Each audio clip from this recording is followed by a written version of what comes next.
អ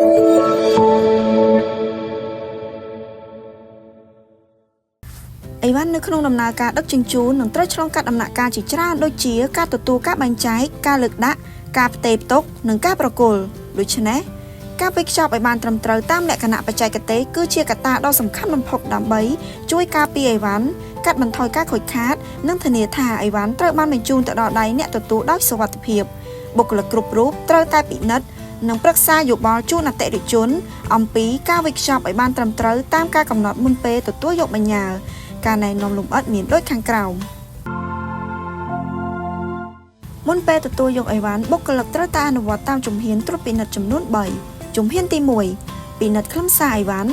កំណត់ប្រភេទអីវ៉ាន់ដែលអតិថិជនផ្ញើផ្ទៀងផ្ទាត់ជាមួយបញ្ជីឈ្មោះអីវ៉ាន់ដែលអនុញ្ញាតឲ្យដឹកជញ្ជូននិងតម្រូវឲ្យអតិថិជនប្រកាសឲ្យបានត្រឹមត្រូវនៅខ្លឹមសារអីវ៉ាន់ចំពោះអីវ៉ាន់ដែលហាមឃាត់ការផ្ញើត្រូវតែបដិសេធមិនទទួលយកជំហានទី2ពិនិត្យការវេចខ្ចប់សម្បកវេចខ្ចប់ត្រូវតែនៅដដែលវេចខ្ចប់បានមាំមួនស្អាតល្អមិនរហែកមិនចំហឬមិនខុសទ្រង់ទ្រាយជំហានទី3វិតម្លៃកម្រិតសុវត្ថិភាពនៃការដឹកជញ្ជូនត្រូវសួរខ្លួនឯងថាតើអីវ៉ាន់នេះអាចធន់នឹងដំណើរការលើកដាក់បែងចែកនិងដឹកជញ្ជូនបានដែរឬទេប្រសិនបើចម្លើយគឺទេត្រូវតែប្រឹក្សាយោបល់ជូនអតិថិជនឲ្យវេចខ្ចប់ឡើងវិញមុនពេលទទួលយកអីវ៉ាន់ចំពោះអីវ៉ាន់ធម្មតាត្រូវធានាបានថាវេចខ្ចប់ក្នុងធុងកាតុងឬសម្បកវេចខ្ចប់ដែលរឹងមាំច្រកណែនចន្លោះប្រហោងខាងក្នុងបិទស្កុតឲ្យជិតតាមគែមប្រអប់អីវ៉ាន់ត្រូវតែរក្សាឲ្យនៅនឹងមួយកន្លែងនិងមិនផ្លាស់ប្ដូរទីតាំងពេលមានការរង្គើមិនទទួលយកក្នុងករណីអីវ៉ាន់លេចចេញមកខាងក្រៅសម្បកវេចខ្ចប់ស្ដើងពេកឬរហែកការវេចខ្ចប់ធ្វេសប្រហែសនិងងាយបាក់បែកចំពោះអីវ៉ាន់ជាសម្បត្តិឬឯកសារត្រូវដាក់ក្នុងស្រោមសម្បត្តិសម្រាប់អីវ៉ាន់ងាយបែកបាក់បុគ្គលិកត្រូវត្រួតពិនិត្យឲ្យបានហ្មត់ចត់អំពីសមត្ថភាពការពារការប៉ះទង្គិចតម្រូវឲ្យរុំការពារការប៉ះទង្គិចជាច្រើនស្រទាប់ពង្រឹងការការពារនៅតាមជ្រុងនិងគែមច្រកណែនចន្លោះប្រហោងខាងក្នុងឲ្យជិតល្អបិទស្លាកអីវ៉ាន់ងាយបែកបាក់មិនទទួលអីវ៉ាន់ក្នុងករណីមិនទាន់បានរុំការពារការប៉ះទង្គិចអីវ៉ាន់នៅតែអាចរើចល័តបាននៅក្នុងប្រអប់សម្ភារៈវេចខ្ចប់មិនមានសមត្ថភាពគ្រប់គ្រាន់ក្នុងការការពារផលិតផលចំពោះអីវ៉ាន់ដែលមានតម្លៃខ្ពស់ជាមុខអីវ៉ាន់ដូចជាម៉ាស៊ីនថតរូប laptop ទូរស័ព្ទនិងមុខអីវ៉ាន់ដែលមានការប្រកាសតម្លៃច្រើនជាង$100ក្រៅពីការវេចខ្ចប់ឲ្យបានមានសុវត្ថិភាពត្រូវតែធានាថាមានព័ត៌មានប្រកាសដែលពេញលេញបុគ្គលិកត្រូវតែពិនិត្យស្ថានភាពខាងក្រៅនៃផលិតផលប្រឹក្សាយោបល់ជូនអតិថិជនឲ្យវេចខ្ចប់ដោយប្រអប់រឹងរុំការពារការប៉ះទង្គិចណែនាំអតិថិជនឲ្យប្រកាសតម្លៃអីវ៉ាន់និងប្រឹក្សាយោបល់ទិញការធានារ៉ាប់រងតាមការកំណត់ចំពោះទូរស័ព្ទកត់ត្រាប្រភេទម៉ាស៊ីនពិនិត្យស្ថានភាពខាងក្រៅនិងកត់ត្រាលេខ IMEI តាមការកំណត់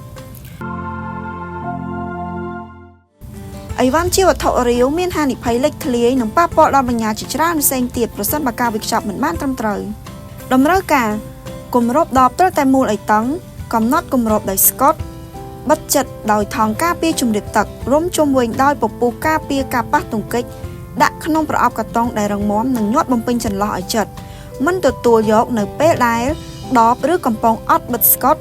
មានសញ្ញាលេចធ្លាយឬគ្រាន់តែវេចខ្ចប់ដោយថង់ប្លាស្ទិកតែប៉ុណ្ណោះ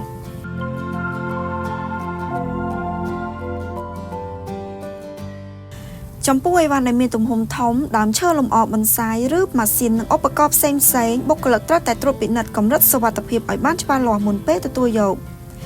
គោលការណ៍ទូទៅគឺអីវ៉ាន់ត្រូវតែបានពង្រឹងការវេចខ្ចប់ឲ្យបានរឹងមាំមិនមានជ្រុងស្រួចលេចចេញមកខាងក្រៅនិងមិនបង្កផលប៉ះពាល់ដល់កម្មករឬបញ្ញាផ្សេងទៀតក្នុងអំឡុងពេលដឹកជញ្ជូនចំពោះដើមឈើលម្អនិងបន្សាយត្រូវរងការពារដើមមែកនិងគល់ឈើទាំងមូលពង្រឹងមែកដែលងាយបាក់ប្រើកាតុងញាត់ពពុះការពារការប៉ះទង្គិចឬសម្ភារៈការពារផ្សេងទៀតដើម្បីជៀសវាងការប៉ះទង្គិចនិងកំណត់ទីតាំងដើមឈើឲ្យបានជាប់រឹងមាំនៅក្នុងប្រអប់ឬនៅលើផាឡេតចំពោះដើមឈើធំឬបន្សាយមានតម្លៃខ្ពស់ដាច់ខាតត្រូវតែដាក់លើផាឡេតឬវ៉ៃស៊ុំឈើការពារចំពោះកង់និងម៉ូតូត្រូវចងភ្ជាប់ឬរឹតបន្តឹងផ្នែកដែលងាយរងការប៉ះទង្គិចវេចខ្ចប់ក្នុងប្រអប់ក្រដាសកាតុងឬដាក់លើផាឡេតការពារតំបន់ដែលងាយរងស្នាមឆូតចំពោះម៉ាស៊ីននិងឧបករណ៍ផ្សេងទៀត ត្រូវរុំដោយផ្លាស្ទិកការពារការប៉ះទង្គិចពង្រឹងដោយប្រអប់កាតុងឬស្នោចំពោះអីវ៉ាន់ធ្ងន់ធ្ងរឬមានតម្លៃខ្ពស់ត្រូវតែវៃសុំឈើនិងចងខ្សែឲ្យជាប់រឹងមាំចំពោះអីវ៉ាន់ដែលមានទម្ងន់ចាប់ពី40គីឡូក្រាមឡើងទៅតម្រូវឲ្យដាក់លើផាឡេតឬវាយសុំឈើការពារតាមការកំណត់មុនពេលបញ្ចប់ការទទួលបញ្ញើបុគ្គលិកត្រូវត្រួតពិនិត្យស្លាកបងបញ្ញើដឹកជញ្ជូនដើម្បីធានាបានថាព័ត៌មានមានភាពត្រឹមត្រូវនិងបង្កលក្ខណៈងាយស្រួលដល់ដំណើរការបែងចែកនិងដឹកជញ្ជូនតម្រូវការអនុវត្តត្រួតពិនិត្យព័ត៌មានអ្នកផ្ញើអ្នកទទួលនិងលេខទូរស័ព្ទទំនាក់ទំនងឲ្យបានពេញលេញធានាបានថាមុខអីវ៉ាន់ត្រូវបានប្រកាសយ៉ាងត្រឹមត្រូវស្លាកបានដឹកជញ្ជូនត្រូវតែបិទនៅលើផ្ទៃរាបស្មើនិងធំជាងគេនៃកញ្ចប់អីវ៉ាន់បាកូដត្រូវតែច្បាស់លាស់មិនព្រាលមិនជ្រួញមិនបត់ឬមិនរហែកមិនត្រូវបិទស្កុតរំលងពីលើបាកូដឬព័ត៌មាននៅលើបានដឹកជញ្ជូនឡើយប្រសិនបើប្រើប្រាស់ប្រអប់កាតុងចាស់ឡើងវិញត្រូវតែបកចេញឬបិទបាំងស្លាកនិងបាកូដចាស់ទាំងអស់ឲ្យជិតមុននឹងបិទបានដឹកជញ្ជូនថ្មីប្រភេទទម្រង់ស្លាកបានដឹកជញ្ជូនស្លាកបានទម្រង់ A6 A7 ប្រើប្រាស់សម្រាប់ឯកសារនិងបញ្ញើដែលមានទំហំតូចដោយបោះពុម្ពតាមរយៈម៉ាស៊ីនព្រីនកម្ដៅស្លាកបានទម្រង់ A5 ប្រើប្រាស់សម្រាប់កញ្ចប់អីវ៉ាន់ដែលមានទំហំធំដើម្បីងាយស្រួលចំណាំនិងបង្កលក្ខណៈងាយស្រួលក្នុងដំណើរការបែងចែកនិងដឹកជញ្ជូនមិនទទួលអីវ៉ាន់ដែលខ្ចប់ធូររលុងឬមិនមានសុវត្ថិភាពក្នុងការដឹកជញ្ជូនមិនទទួលអីវ៉ាន់ដែលមានសញ្ញាលេចធ្លាយបែកបាក់ឬមានហានិភ័យដែលជះឥទ្ធិពលដល់បញ្ញើដទៃផ្សេងទៀតមិនទទួលអីវ៉ាន់ដែលមានជ្រុងស្រួចលេចចេញមកខាងក្រៅមិនទទួលអីវ៉ាន់ដែលមិនទាន់បានពង្រឹងការវេចខ្ចប់ឲ្យបានត្រឹមត្រូវតាមបទបញ្ញត្តិចំពោះអីវ៉ាន់ដែលងាយបែកបាក់អីវ៉ាន់ជាវត្ថុរាវអីវ៉ាន់មានទំហំធំឬអីវ៉ាន់ដែលមានតម្លៃខ្ពស់មិនទទួលអីវ៉ាន់ហាមឃាត់ឬអីវ៉ាន់ដែលមានហានិភ័យបង្កឲ្យមានការឆាបឆេះនិងផ្ទុះរាល់កញ្ចប់អីវ៉ាន់ដែលបានត្រួតពិនិត្យយ៉ាងហ្មត់ចត់ចាប់តាំងពីចំណុចទទួលនឹងជួយកាត់បន្ថយហានិភ័យនៃការខូចខាតការបាត់បង់និងការយឺតយ៉ាវក្នុងដំណើរការដឹកជញ្ជូនសូមចងចាំថាត្រួតពិនិត្យឲ្យបានត្រឹមត្រូវផ្ដល់ប្រឹក្សាឲ្យបានគ្រប់គ្រាន់ទទួលអីវ៉ាន់ដោយសុវត្ថិភាពនោះគឺជាការទទួលខុសត្រូវរបស់បុគ្គលិក Medphone Express ម្នាក់ៗដើម្បីនាំមកនូវគុណភាពសេវាកម្មល្អបំផុតជូនដល់អតិថិជន